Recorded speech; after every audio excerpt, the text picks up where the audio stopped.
He joins us on the Adam Gold Show. All right, sir. I know a Pick Six podcast is coming up in a matter of moments. People can smash all the like buttons that they want. So let's talk about the Jalen Hurts contract real quick. Isn't that the benchmark contract in the NFL now, or is it Deshaun Watson? Yeah, I mean, I think the idea that, like, Lamar Jackson just lost his window, basically. And I know that Lamar Jackson has played an MVP level and a unanimous MVP level. Right.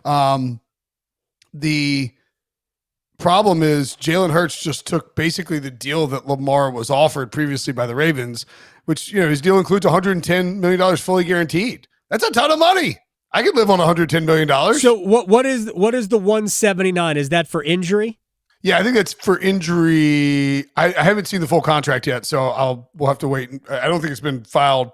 I don't think the actual paperwork has been filed. That's how, when we get all these details, and it may have been, excuse me, once it's filed, then, you know, you see the actual details start to leak out, like salary cap hits, et cetera, et cetera. You know, he has that no trade clause, which I think is the first time in Eagles history, but I think the 179 is likely guaranteed for injury. Would guess that the $68 million or $69 million, whatever it is, will be due on the third day of the league year, 2 years prior, et cetera, et cetera. I mean, it's like the idea that they're going to make this more complicated by adding a quarterback salary cap is just crazy. I mean, you have to figure it out in the construct of what, the salary cap. The reason why the salary cap isn't going anywhere is because, as you point out, billionaires don't like to overpay for stuff. Right. They're not going to get rid of the salary cap, because if they do, then you have a situation in baseball or, you know, basketball is that soft cap where if you go over, you have to pay luxury taxes. They love the salary cap. Yeah. That means you have to, a salary cap. It's for competitive balance. It's to keep the teams nice and equal. No, it's so the teams can't spend as much money. See? That's right. You can't have freaking George Steinbrenner going out there making it rain for whoever the hell he wants and just winning because he's got cash. Do you remember what happened? We talked about this a few weeks ago, I think, but in 2010, the NFLPA executed an option or a clause in the CBA which negated the final, I think, 2 years of the then CBA, preceded what would almost be a lockout, but ended up getting a deal got done at the last second. And the last year was uncapped. Correct. I think the last 2 years were technically uncapped. And the NFL had a silent agreement amongst all the teams, which some people who like to operate or utilize dictionaries or thesaurus. Is it thesaurus? I have no idea, man. I don't know. They might call that collusion. At any rate, the point being is that given the opportunity for an uncapped year, and even despite being told, do not go spend money and push this stuff into the future, don't overspend, we're still going to operate as if there's a cap there, the Washington football team, Dan Snyder, and the Cowboys, Jerry Jones, still went out and made it rain anyway. Do you think Jerry Jones is going to control himself? He actually is pretty low in the cash spending flow. People would be surprised with that. But the Waltons would just buy a title for Denver. David Tepper would just buy a title for Carolina.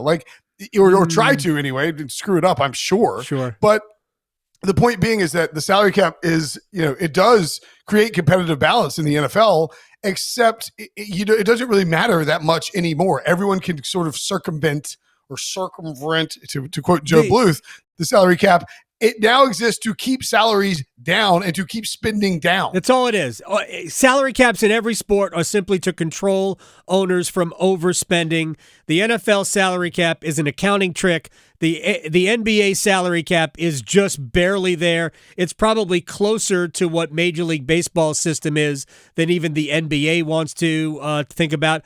The only real league with a salary cap, honestly, is the NHL.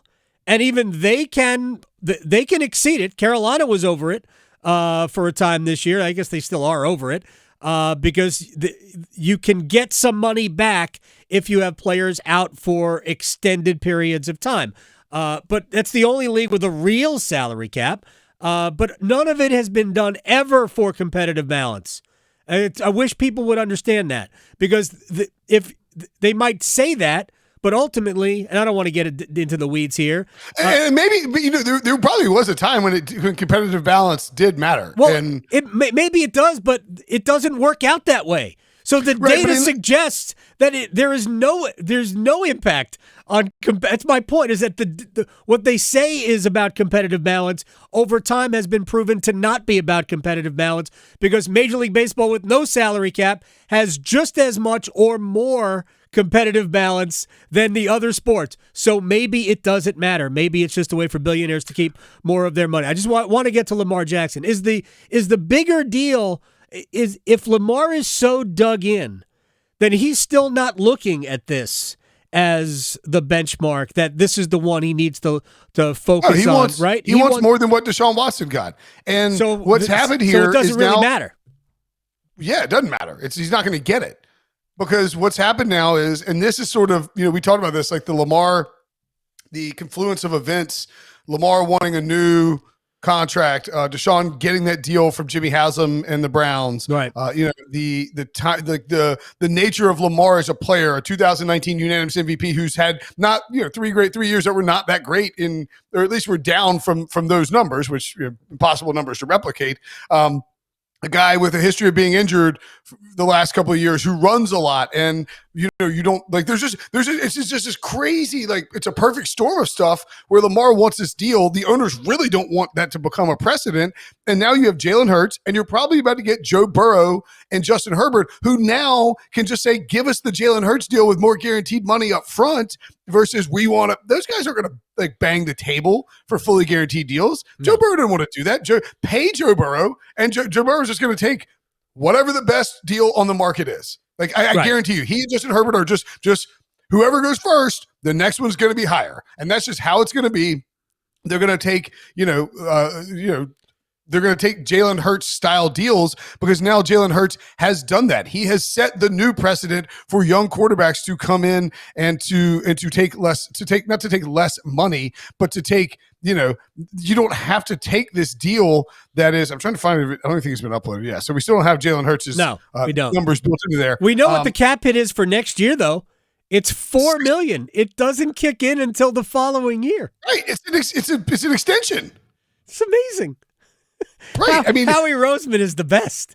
Well, that's the thing is, like, people need to understand when you do these things, you do these deals. Like Jalen Hurts has played 3 years. If you're undrafted, I think you're eligible after 2. Anybody else eligible after 3. He's been in the league for 3 years. He's getting his contract. This is the deal you are going to get if you sign a contract on the first season you're eligible, and the team is going to want to make it an extension. They're not going to make it let's tear up the rookie contract and add and just make it this big deal. They now have him under control for and if you're Justin Herbert or Joe Burrow, they're still going to exercise the 5th-year option. Yep. Because they decide to do that in the next, like they've already done it, right? Well, they did it with Tua, right? They did it with Tua in Miami, which I think is a smart thing because it's pretty clear that they believe that if Tua is healthy enough to play, he's a good quarterback and they can win with. But I'm saying with Joe Burrow and Justin Herbert, the teams have exercised the 5th-year options already. So you now have, after 3 years, you have the 4th year, and then you have the 5th-year option. You have 2 years of team control. Right. So if you sign Justin Herbert or Joe Burrow to extensions, it's not a contract that replaces what they have. It's on top of the 2 years of team control at relatively low cost that you already have. And maybe you mix up the salary cap numbers a little bit, but like doing these deals early, if you believe you have the guy, makes all the sense in the world.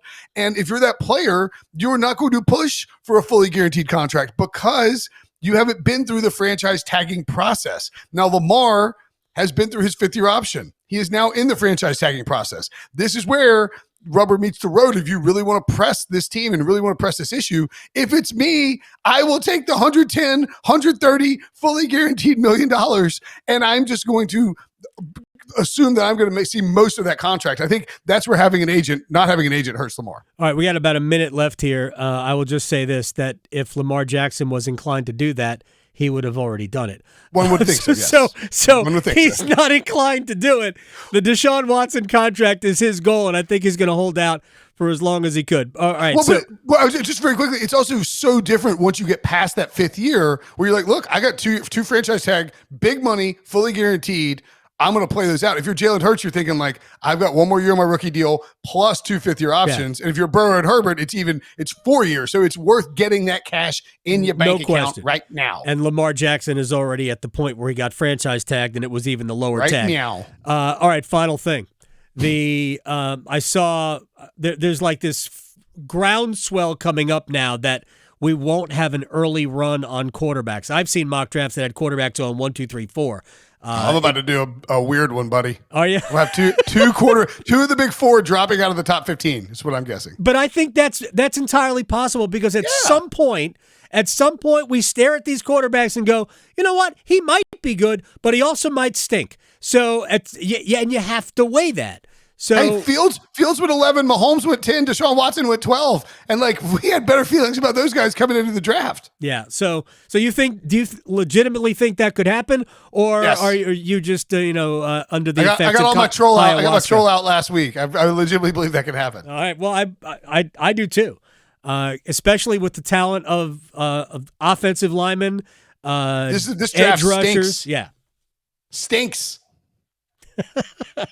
Telling you, stinks. Well, I'm going to read your mock draft anyway. Will Brinson, Pick Six Podcast, senior NFL writer, CBSSports.com.